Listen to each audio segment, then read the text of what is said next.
This is going to be sort of a mini review on Something Wicked This Way Comes by Ray Bradbury. First of all, I have to say that this is a masterpiece. This is an author who's not afraid to express himself and reveal his vulnerabilities in a really artistic way, in book form, of course. It is different from what I was expecting it to be, but for the better. I was really just expecting this sort of creepy horror story, but it ended up being a lot more than that, and it was really excellent. Definitely, this has become one of my favorite books. I don't want to give away a lot about the plot, so I'll kind of summarize it really simply. This book takes place in Greentown, Illinois, where these two boys, Will and Jim, who are best friends, are just enjoying their childhood when all of a sudden, on October 24th, this circus carnival arrives, and it really surprises the residents of the town because most carnival fair type events end before Labor Day, so they thought it was really unusual. They were kind of confused about why this carnival just suddenly showed up at the end of October. But at the same time, it's very exciting to go to the carnival, ride all the rides, and enjoy the circus shows. But Will and Jim feel a little differently about it. They're a lot more suspicious about the whole thing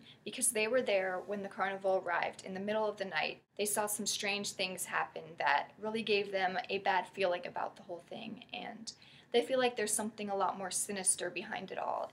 They want to find out what's really going on, why this carnival suddenly showed up at the end of October, and the story takes off from there, but that's all I'm going to say about it plot-wise.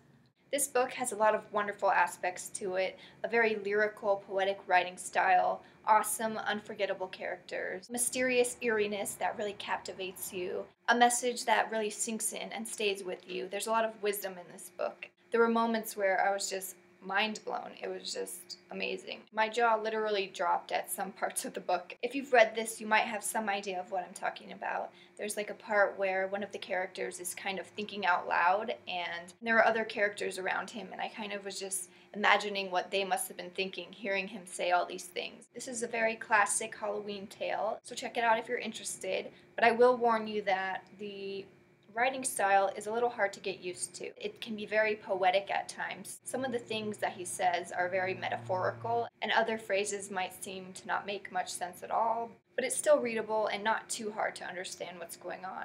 It just takes a little getting used to. At first it did sort of distance me from the writing, but as it went along, I really got used to the whimsical nature of it and really enjoyed it.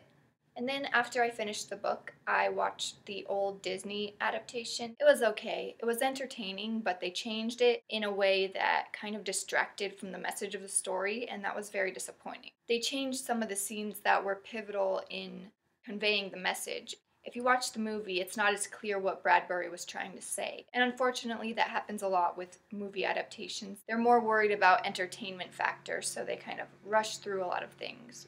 There was something that I really enjoyed about the movie, which is that it was filmed in a state that I used to live in, and it's really dear to me. So immediately when I saw the scenery, I was like, this looks like Vermont. So I looked it up, and sure enough, it was filmed in Vermont. I always think it's fun to watch movies that are set in places that you've been to. That was my review of Something Wicked This Way Comes by Ray Bradbury. Thanks for watching.